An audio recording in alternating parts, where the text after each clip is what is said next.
अगर आप उत्तर प्रदेश से संबंधित किसी प्रतियोगी परीक्षा की तैयारी कर रहे हैं, पब्लिक सर्विस कमीशन से संबंधित किसी परीक्षा की तैयारी कर रहे हैं, तो उसमें करंट पर आपकी पकड़ होना, करंट घटनाओं पर आपकी पकड़ होना बेहद महत्वपूर्ण है। आपकी इसी आवश्यकता को ध्यान में रखते हुए हम आपके सामने एक प्रोग्राम लेकर के आते हैं जिसका नाम है यूपी पीसीएस करंट अपडेट। इस प्रोग्राम में हम पिछले एक सप्ताह में उत्तर प्रदेश से संबंधित जितनी भी करंट घटनाएं हैं उन पर प्रश्नों के माध्यम से आपके साथ चर्चा करते हैं, ताकि इन घटनाओं पर आपकी एक सामान्य समझ बन सके, इनके बारे में जो भी महत्वपूर्ण तथ्य हैं वो उसके बारे में आप जान सके और अपनी परीक्षा में बेहतर प्रदर्शन कर सके। इसी को ध्यान में रखते हुए इस पूरे प्रोग्राम को डिजाइन किया गया है। तो चलिए आज के प्रोग्राम की शुरुआत करते हैं और पहले प्रश्न को देखते हैं जो उत्तर प्रदेश से संबंधित है। पहला प्रश्न है, कॉमन मॉर्मन, कॉमन माइन और कॉमन लाइन जैसी तितली प्रजातियों की पहचान हाल ही में किस अभयारण्य में की गई है? आपके सामने चार ऑप्शन है। पहला ऑप्शन है कान्हा टाइगर रिजर्व, दूसरा ऑप्शन है सुंदरबन बायोस्फीयर रिजर्व, तीसरा ऑप्शन है दुधवा टाइगर रिजर्व और चौथा ऑप्शन है पेरियार वन्यजीव अभयारण्य। इस प्रश्न का उत्तर जब तक हम आपके सामने प्रस्तुत करें आप वीडियो को पॉज कर सकते हैं और अपने स्तर पर भी इसका उत्तर सोचने का प्रयास कर सकते हैं, ताकि आपका अपने स्तर पर भी, अपने लेवल पर भी एक मूल्यांकन लगातार होता रहे और उस मूल्यांकन के आधार पर आप अपनी तैयारी की दिशा और रणनीति को तय कर सके, ये देख सके कि आपको कहां पर सुधार करने की आवश्यकता है। इसका सही उत्तर क्या होगा? कमेंट बॉक्स में कमेंट करके आप हमें बता सकते हैं। इसका सही उत्तर होगा दुधवा टाइगर रिजर्व, जो कि उत्तर प्रदेश में ही स्थित है। तो इसका सही उत्तर हुआ Dudhwa tiger reserve. Dudhwa tiger reserve को मुख्यतः वहां पाई जाने वाली विशाल बाघ आबादी के लिए जाना जाता है।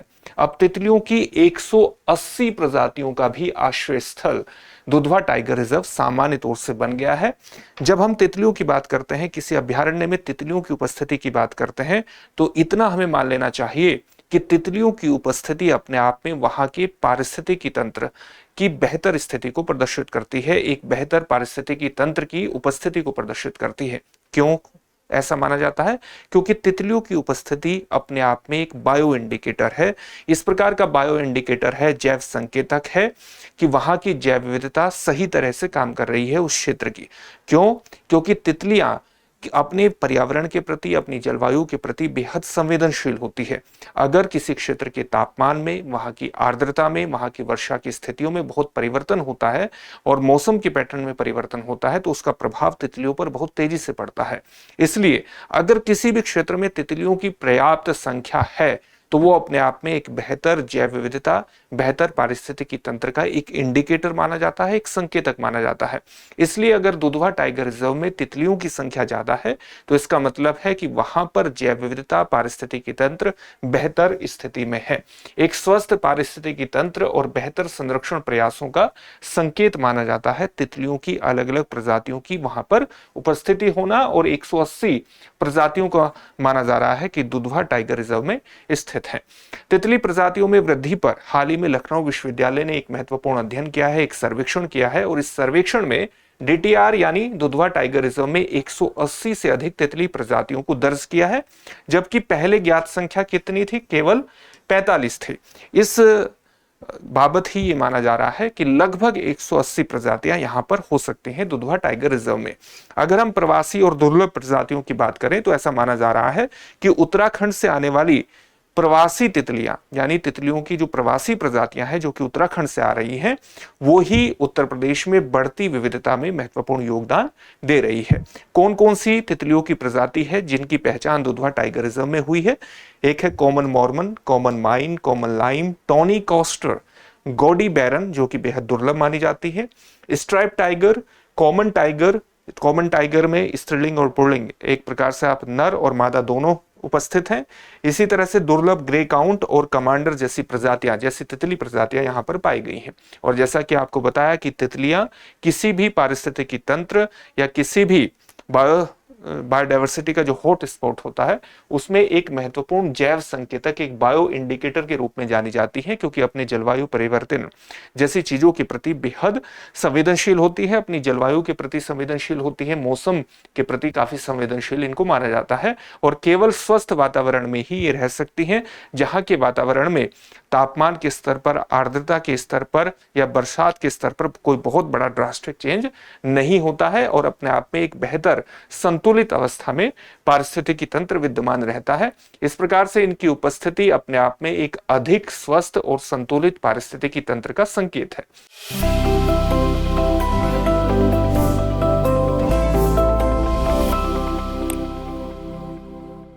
अगला प्रश्न देखते हैं, लेकिन उससे पहले आपके लिए एक महत्वपूर्ण सूचना है, और सूचना हमारे कुछ जीएस फाउंडेशन बैच से जुड़ी हुई है। जैसे दृष्टि आईएएस की जयपुर स्थित शाखा में हमारा आईएएस जीएस फाउंडेशन बैच प्रारंभ हो रहा है। और कब से प्रारंभ हुआ है? हाल ही में ये प्रारंभ हुआ है, अभी भी आप एडमिशन ले सकते हैं। 9 जून से एक बैच प्रारंभ हुआ है शाम को 5 बजे। आप इस बैच में एडमिशन ले लीजिए, अभी भी आपका एडमिशन हो जाएगा। इसी प्रकार से जयपुर में हमारा आरएएस जीएस फाउंडेशन बैच भी प्रारंभ हुआ है 9 जून से, और इसकी टाइमिंग होगी शाम को 11 बजे और सुबह 11 बजे, माफ कीजिएगा, सुबह 11 बजे इसकी टाइमिंग होगी, और आप इस बैच में भी अभी एडमिशन ले सकते हैं। इसके अलावा हमारी जो दिल्ली स्थित करोल बाग शाखा है, उसमें हिंदी माध्यम का जीएस फाउंडेशन बैच भी हाल ही में प्रारंभ हुआ है 30 मई से। इसकी टाइमिंग है सुबह 8 बजे। इन सभी कोर्सेज में आप एडमिशन ले सकते हैं। अगर आपको एडमिशन लेना है तो आप 8750187501 पर कॉल जरूर कर लीजिए, और इस कॉल के माध्यम से भी आप अपने एडमिशन को सुनिश्चित कर सकते हैं और सफलता की दिशा में आगे बढ़ सकते हैं। तो इन बैचेस में अपने आप को रजिस्टर कराइए और सफलता की दिशा में आगे बढ़ जाइए। अब अगले प्रश्न को देखते हैं, जो कि उत्तर प्रदेश से संबंधित है। अगला प्रश्न है, एक कथन दिया है यहां पर, कथन और कारण से संबंधित प्रश्न है। कथन क्या है? उत्तर प्रदेश में नदी जल प्रदूषण नियंत्रण के लिए ड्रोन और लाइडार या लिडार भी इसको कहते हैं, तकनीक का उपयोग किया जा रहा है। इसका कारण यहां पर दिया है, यह तकनीक प्रदूषण फैलाने वाले नालों और स्थानों की पहचान करने में मदद करती है। आपके सामने ऑप्शन है, ऑप्शन ए, कथन और कारण दोनों सही हैं और कारण कथन की सही व्याख्या करता है। दूसरा ऑप्शन है, कथन सही है लेकिन कारण गलत है। तीसरा ऑप्शन है, कथन गलत है लेकिन कारण सही है। और चौथा ऑप्शन है, कथन और कारण दोनों गलत हैं। क्या होगा इसका सही उत्तर? इसका सही उत्तर बहुत बेहद आसान प्रश्न है, सही उत्तर होगा ऑप्शन ए, यानी कथन और कारण दोनों सही हैं और कारण कथन की सही व्याख्या करता है। उत्तर प्रदेश में नदी जल प्रदूषण के लिए ड्रोन और लिडार तकनीक का उपयोग किया जा रहा है। और क्यों उपयोग किया जा रहा है? क्योंकि ये प्रदूषण फैलाने वाले नालों और स्थानों की पहचान करने में सक्षम है, और जब पहचान करने में सक्षम है तो वहां पर उचित प्रतिबंध लगाए जा सकते हैं, निर्बंधन लगाए जा सकते हैं, जिसके माध्यम से नदी जल प्रदूषण या जल प्रदूषण की स्थिति पर एक नियंत्रण स्थापित किया जा सकता है। और उसमें ये टेक्निक, ड्रोन और लिडार तकनीक, विशेष रूप से मदद कर सकती है। लिडार के बारे में भी अभी हम जानने का प्रयास करेंगे।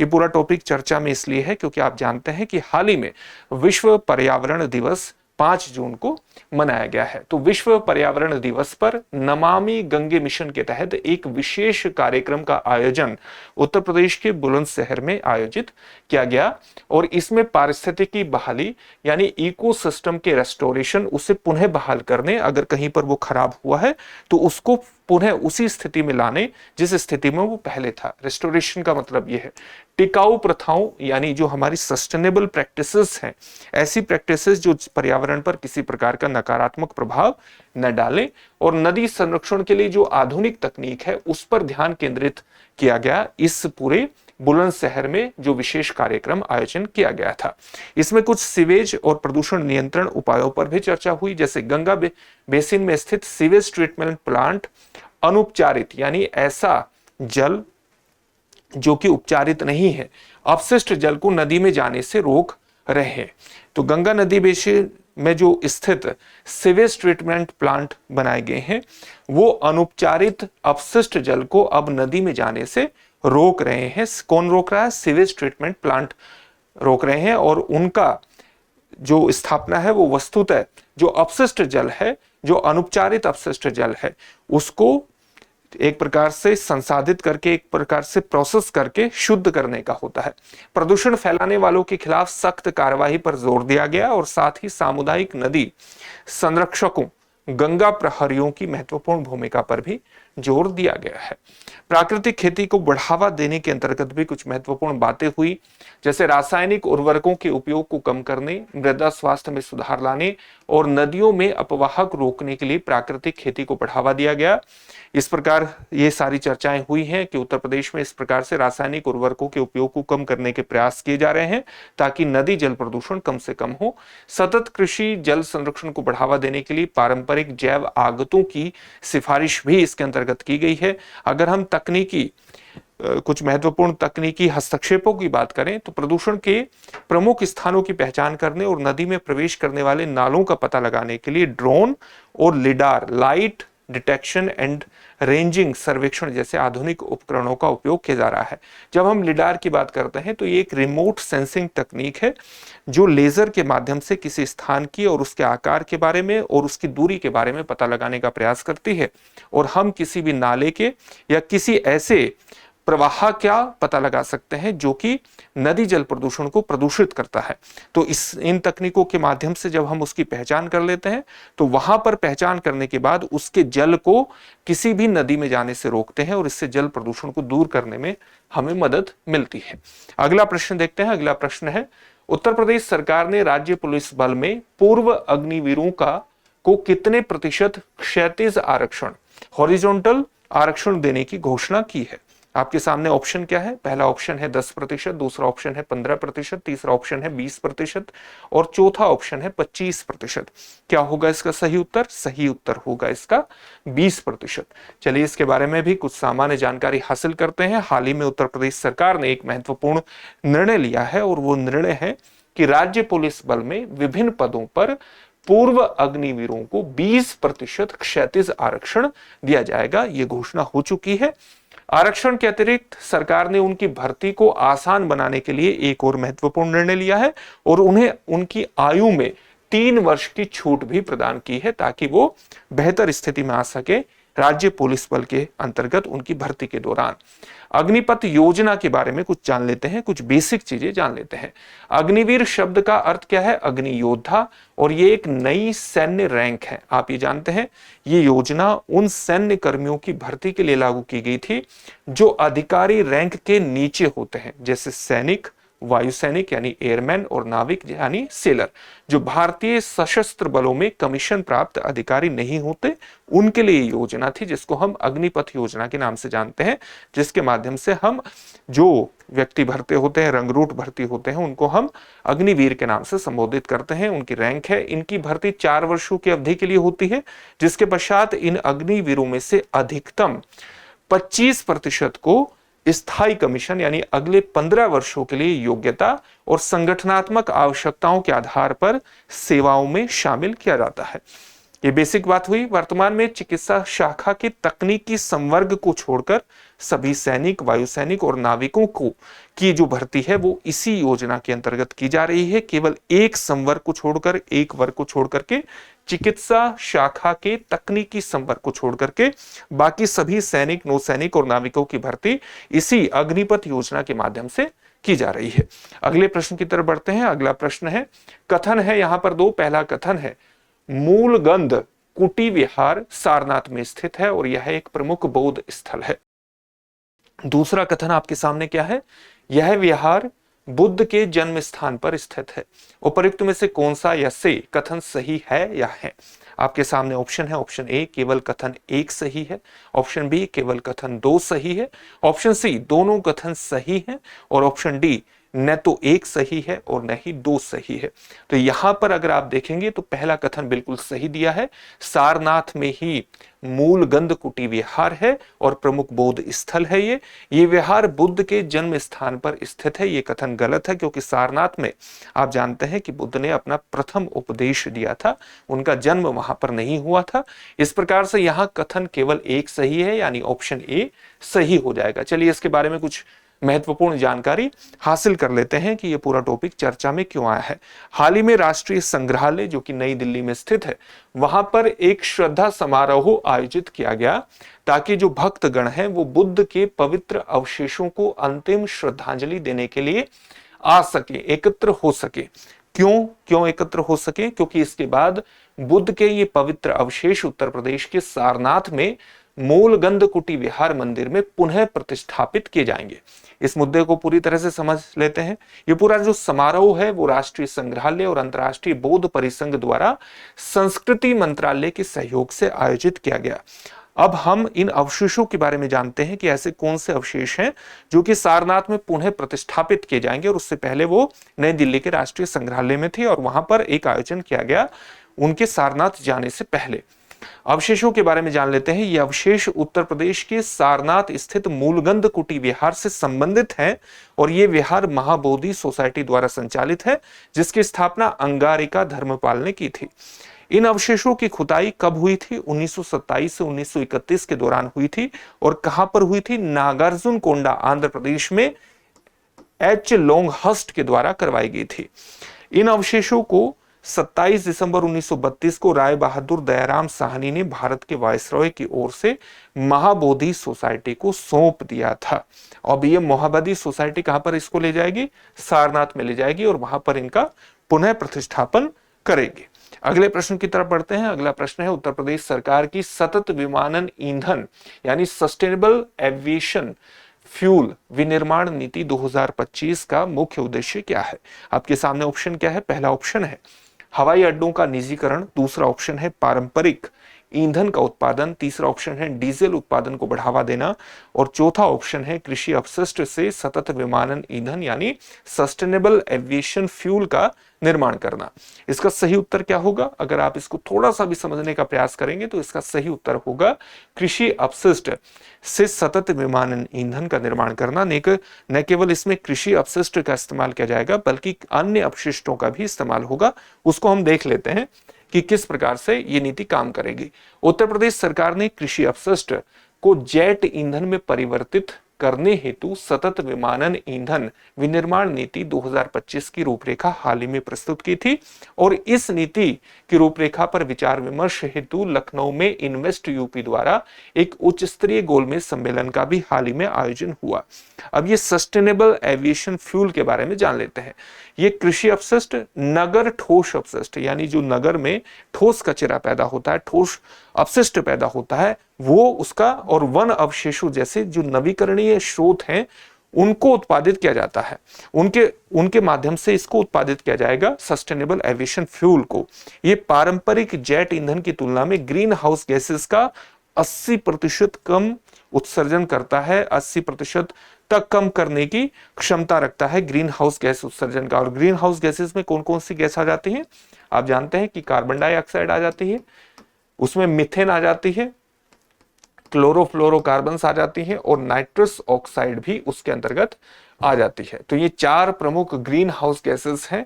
तो ग्रीन हाउस गैसेस की उत्सर्जन अगर कम होगा इस प्रकार के पारंपरिक ईंधन का या पारंपरिक अपशिष्ट का इस्तेमाल करके, तो उससे हम 80% तक ग्रीन हाउस गैसेस का उत्सर्जन कम कर सकते हैं इस क्षेत्र में।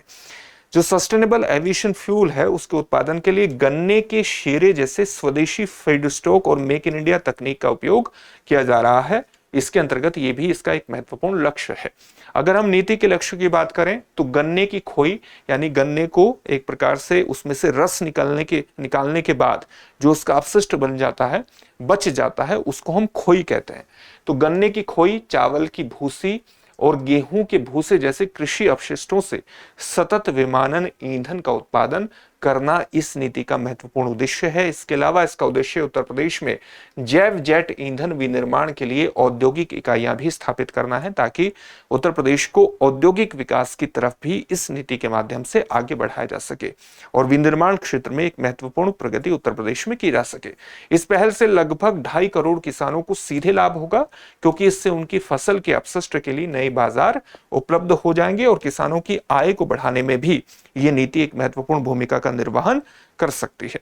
अगला प्रश्न देखते हैं, निम्नलिखित में से किस या किन जिले या जिलों की सीमा उत्तर प्रदेश के ललितपुर जिले से लगती है? आपके सामने ऑप्शन क्या है? ऑप्शन ए है झांसी, ऑप्शन बी है महोबा, ऑप्शन सी है जालौन और ऑप्शन डी है उपर्युक्त सभी। अगर हम मैप देखें तो मैप के माध्यम से इसका उत्तर जानने का प्रयास कर सकते हैं। आप ये उत्तर प्रदेश का मैप देख सकते हैं और ललितपुर जिला यहां पर स्थित है। तो इसकी जो सीमा है वो मध्य प्रदेश के जिलों से लगती है और उत्तर प्रदेश के एकमात्र जिले से इसकी सीमा लगती है, वो है झांसी। यहां पर महोबा है, यहां हमीरपुर है, यहां जालौन है। तो आप देख सकते हैं झांसी महोबा से सीमा नहीं लगती है, जालौन से नहीं लगती है।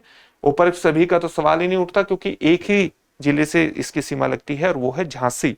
तो इसकी स्थिति को देखिएगा कि यहां पर ये झांसी है, ये जालौन है और यहाँ हमीरपुर है और ये महोबा है। महोबा आपको बताया गया था, तो ये महोबा की स्थिति है और यहाँ पर बांदा की स्थिति है।